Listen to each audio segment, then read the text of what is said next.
तो बच्चों, आप लोग कैसे हैं? आई होप आप लोग अच्छे होंगे, मज़े में होंगे। आप लोगों का हमारे चैनल बिनु स्टडी में स्वागत है।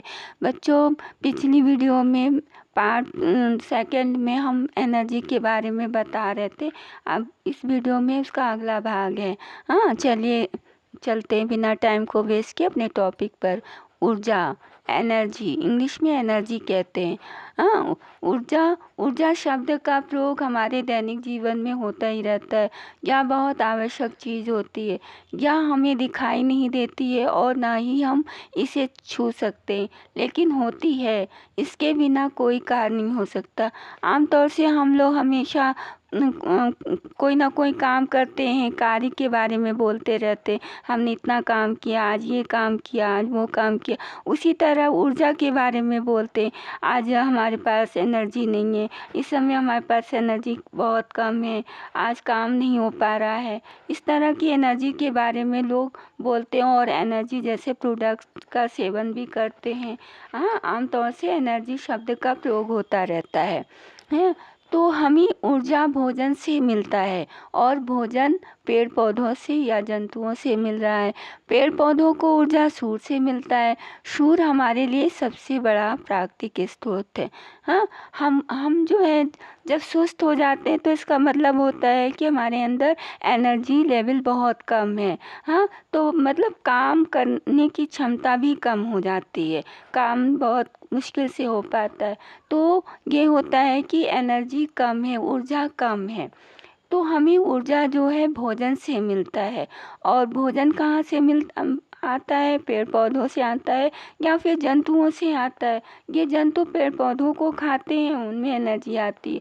और ये पेड़ पौधे जो हैं ऊर्जा सूर्य से लेते हैं। इस तरीके से सूर्य हमारे लिए सबसे बड़ा प्राकृतिक स्रोत है।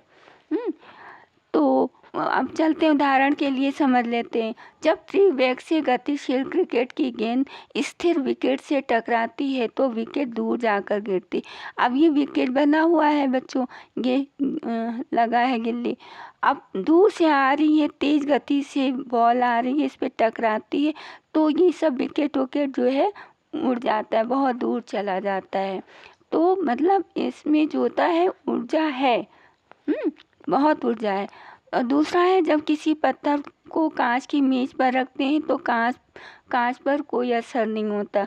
वहीं दूसरी तरफ पत्थर को उठाकर खिड़की या दरवाजे के शीशे पर फेंकते तो वह टूट जाता। अब ये टेबल है हमारा, इस पर ये कांच का है बना हुआ है। इस पर हम बड़ा सा पत्थर ला के रख देते, कोई असर नहीं होता है। हाँ, कोई असर नहीं होता। वही जो है दरवाज़ा है, शीशे का है, तो ये जो है इस पर अगर यही पत्थर फेंक दिया जाता है जोर से तो वो टूट जाता है, क्योंकि इसमें ऊर्जा ज़्यादा है, इसमें ऊर्जा कम है। ठीक है। तीसरा है, किसी गोली को हल्के से किसी व्यक्ति के ऊपर फेंक देते हैं तो उस पर कोई प्रभाव नहीं पड़ता। वही बंदूक से गोली निकल कर किसी व्यक्ति पर लगती है तो उस व्यक्ति पर बहुत असर पड़ता है, जान भी जा सकती है। अब छोटी सी गोली है, किसी पर ऐसे फेंक देंगे हम बच्चों तो उस पर कोई असर नहीं पड़ेगा, लेकिन वही बंदूक से निकल रही है गोली तो बहुत तेज असर करेगी, जान भी जा सकती है। ठीक है। तो इससे ये होता है कि जितनी तेज गति से वो आगे बढ़ेगी उतनी ही ऊर्जा ज़्यादा होगी। इस प्रकार जब हम किसी वस्तु को किसी निश्चित ऊंचाई तक ऊपर उठाते हैं तो उसमें ऊर्जा आ जाती है, वो वस्तु कार्य करने के लिए तैयार हो जाती है। किसी वस्तु में निहित ऊर्जा को उसकी कार्य करने की क्षमता, हाँ, क्षमता के रूप में मापा जाता है। अब बच्चों, ये हमारा पेन है। हाँ, अब इसको हम ऊपर उठाते, यहाँ तक उठा रहे हैं, फिर यहाँ तक उठा रहे हैं, फिर और उठा रहे हैं। हाँ, ऊपर तक जब ले जाते हैं तो इसमें एच हाइट कहा जाता है, विस्थापन एच होता है। तो इसमें जो है ऊर्जा संचित हो जाती है, आ जाती है। कहाँ से आती है बच्चों? मेरे द्वारा। हाँ, जो हमने इसको उठाया है तो मेरी ऊर्जा इसमें आ गई है। इसी तरह ऐसे रखा हुआ है, पेन रखा है, हम इसको ऐसे खिसका कर हम आगे की ओर बढ़ाते हैं तो यहाँ आ जाती है, तो इसमें ऊर्जा आ जाती है, हमारी ऊर्जा इसमें आ जाती है। ठीक है बच्चों। तो कार्य करने की क्षमता के रूप में मापा जाता है ऊर्जा को। ऊर्जा का मात्रक क्या होता है? जूल होता है। हाँ, ये तो पता है। जूल जो है एक वैज्ञानिक हैं जेम्स जूल, उनके सम्मान में न्यूटन मीटर के स्थान पर प्रयोग किया जाता है। ये तो हमने पिछली वीडियो में बताया है। 1 जूल कार्य करने के लिए हमें 1 जूल ऊर्जा चाहिए। हाँ, जितना मतलब हमारे पास ऊर्जा होगी, जितना हम काम करेंगे उतना ही ऊर्जा हमको चाहिए। इसका बड़ा मात्रक, ये तो छोटा मात्रक है। बड़ा मात्रक होता है किलो जूल। 1 किलो जूल बराबर 1000 जूल होता है। ठीक है बच्चों। जब किसी ऊंचाई तक उठाया गया हथौड़ा लकड़ी के किसी टुकड़े पर रखी हुई कील को ठोक देता है। बच्चों के खिलौनों में जब चाबी भरते हैं तो फर्श पर रखने पर वह गति करने लगता है। अतः कार्य करने की क्षमता को ही ऊर्जा कहते हैं। अब किसी ऊंचाई तक हम हथौड़े को उठा रहे हैं। हाँ, अब लकड़ी के किसी टुकड़े पर कील है, उस पर हम मार रहे हैं, हाँ ठोक रहे हैं, तो ये भी जो होता है इसमें भी ऊर्जा होती है, अंदर चला जाता है। इसी तरह बच्चों के खिलौनों में जब हम चाबी भरते हैं, जितना हम चाबी भरेंगे फर्श पर रखने पर उतनी ही देर तक वो गति करेगा। ठीक है, ज़्यादा भरेंगे तो ज़्यादा देर तक चलेगा और तेज चलेगा। अब वही हो गया, हथेली पर हमने पेन रखा हुआ, मेरी हथेली पे पेन रखा हुआ, अब हम इसको ऐसे से खिसका रहे हैं तो इसमें हमारे ऊर्जा आ जाती है। हाँ, तो ये हो गया। पहले शून्य था और जब हमने उसको खिसकाया, उसमें ऊर्जा दिया है, कार्य किया है, तब वो आगे बढ़ा तो हमारी ऊर्जा उसमें आ गई है। जब कोई व्यक्ति कुछ कार्य करता है तो उसे अपनी कुछ ऊर्जा व्यय करनी पड़ती है। सही बात है। जब कोई कार्य करता है तो एनर्जी जो है मुक्त होती है, रिलीज होती है, मतलब व्यय होती है। व्यक्ति जितना अधिक कार्य करेगा उसे उतनी ही अधिक ऊर्जा व्यय करनी पड़ती है। व्यक्ति जितना अधिक कार्य करेगा उसे उतनी ही अधिक ऊर्जा व्यय करनी होगी। कार्य समाप्त होने पर जब व्यक्ति थकावट महसूस करता है तो कहा जाता है कि उसमें ऊर्जा कम हो गई। जब थक जाता है तो वो, इसका मतलब होता है कि उसमें ऊर्जा कम हो गई है। इस ऊर्जा को पुनः पाने के लिए वह व्यक्ति आराम करता है और ऊर्जा देने वाला पदार्थों का सेवन करता है। हाँ, ऊर्जा देने वाले पदार्थों का सेवन करता है, जिससे ऐसी चीज़ खाता पीता है कि एनर्जी बढ़े। हाँ, और कोई वस्तु जिसमें ऊर्जा है तो वह दूसरी वस्तु पर बल लगा सकती है। हाँ, अब कोई वस्तु है, ये है, अब इसमें ऊर्जा होगी तभी इस वस्तु पर भी ऊर्जा आएगी। इसी में नहीं है तो इसमें कहाँ से आएगी? क्योंकि हाँ, ये कोई वस्तु जिसमें ऊर्जा है तो वह दूसरी वस्तु पर बल लगा सकती है। ठीक है। हाँ, जब उसमें ऊर्जा है तभी बल लगा पाएगा, कार्य कर पाएगा।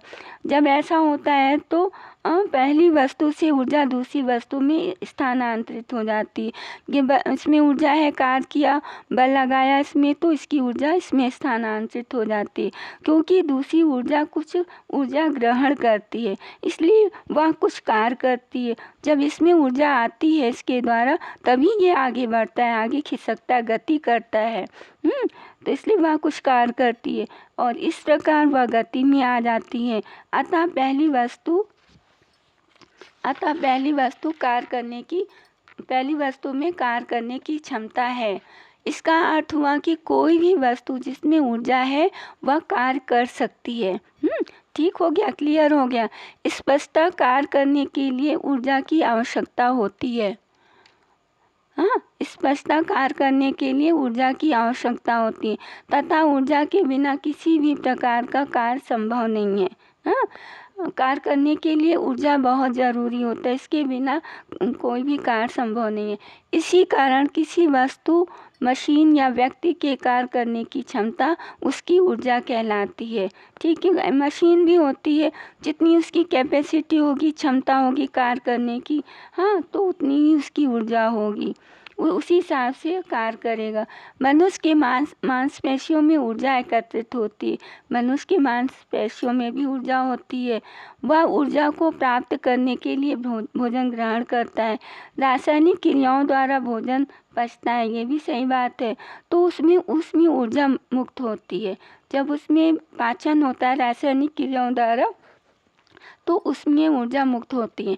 रासायनिक ऊर्जा उसमें ऊर्जा में परिवर्तित हो जाती है।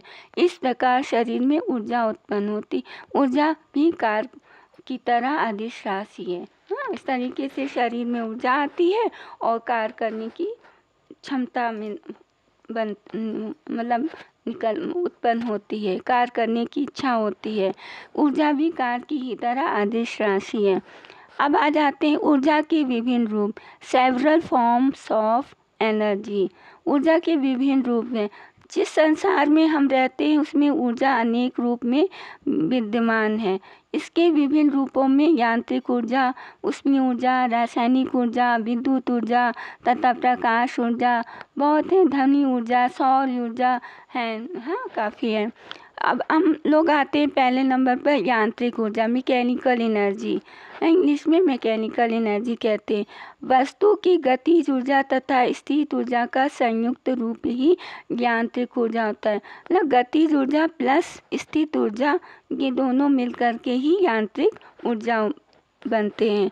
उदाहरण के लिए फेंका गया पत्थर, दबी हुई स्प्रिंग, खींचा हुआ तीर आदि में उपस्थित ऊर्जा यांत्रिक ऊर्जा कहलाती है। जैसे ये पत्थर को फेंक रहे हैं, उसमें भी ऊर्जा है। दबी हुई स्प्रिंग है, खींचा हुआ तीर है आदि में जो ऊर्जा होती है वो यांत्रिक ऊर्जा होती है।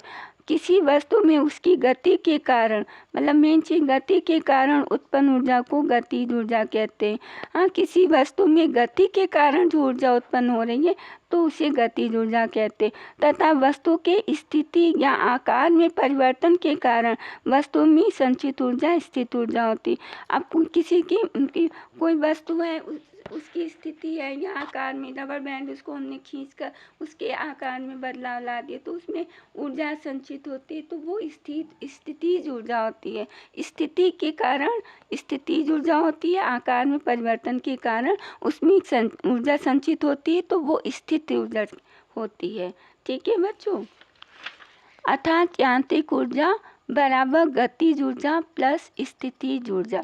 ठीक है बच्चों। अब दूसरा हो जाता है ऊष्मीय ऊर्जा, थर्मल एनर्जी। ईंधन के दहन के कारण उत्पन्न ऊर्जा ऊष्मीय ऊर्जा कहलाती है। ठीक है। जब ईंधन जलता है उसके कारण जो ऊर्जा उत्पन्न होती है तो वो ऊष्मीय ऊर्जा कहलाती है। जैसे पेट्रोल है, डीजल है अथवा कोयले से प्राप्त ऊर्जा। तीसरा है प्रकाश ऊर्जा, लाइट एनर्जी। यह ऊर्जा जिसके कारण हमें वस्तु दिखाई देती है। अब जैसे बल्ब जल रहा है, हम जलता है तो हमें जो है वस्तु दिखाई देती है, तो वो प्रकाश ऊर्जा होती है। टॉर्च वगैरह है, जलाते तो हमें चीज़ें दिखाई देती है, प्रकाश ऊर्जा कहलाती। जैसे विद्युत बल्ब, केरोसिन लैम्प, सूर्य आदि से प्राप्त ऊर्जा। ठीक है बच्चों। अब चौथा है रासायनिक ऊर्जा, केमिकल एनर्जी।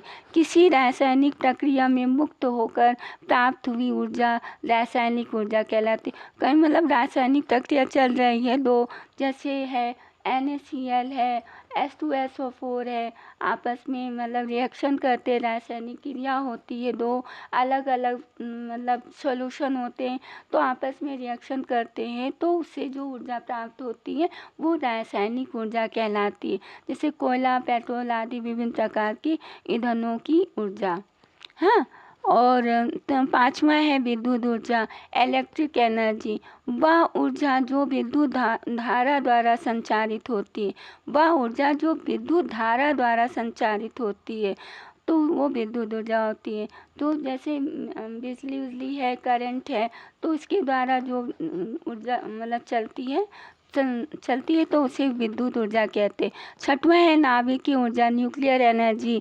किसी नाभिकीय प्रक्रिया में मुक्त होकर प्राप्त हुई ऊर्जा नाभिकीय ऊर्जा होती है। परमाणु बम होता है, उसकी नाभिक में जो ऊर्जा होती है वो नाभिकीय ऊर्जा होती है। नाभिकीय संलयन या विखंडन के समय जो है जो ऊर्जा निकलती है वो नाभिकीय ऊर्जा होती है। ठीक है बच्चों। और सातवां है सौर ऊर्जा, सोलर एनर्जी। सूर्य द्वारा विकृत ऊर्जा सौर ऊर्जा कहलाती। जो सूर्य से जो निकलती है ऊर्जा वो सौर ऊर्जा कहलाती। लेकिन यहाँ पर हमें सिर्फ यांत्रिक ऊर्जा को ही पढ़ना है। सिर्फ ऊर्जा तो बहुत है, ध्वनि ऊर्जा भी है, सब बहुत है, लेकिन हमें सिर्फ यांत्रिक ऊर्जा की स्टडी करना है, जो हम अगली वीडियो में आप लोगों को बताएंगे। वीडियो अच्छी लगे तो लाइक कीजिएगा, सब्सक्राइब कीजिएगा, बेल आइकन को प्रेस करना मत भूलिएगा। Thank you watching this.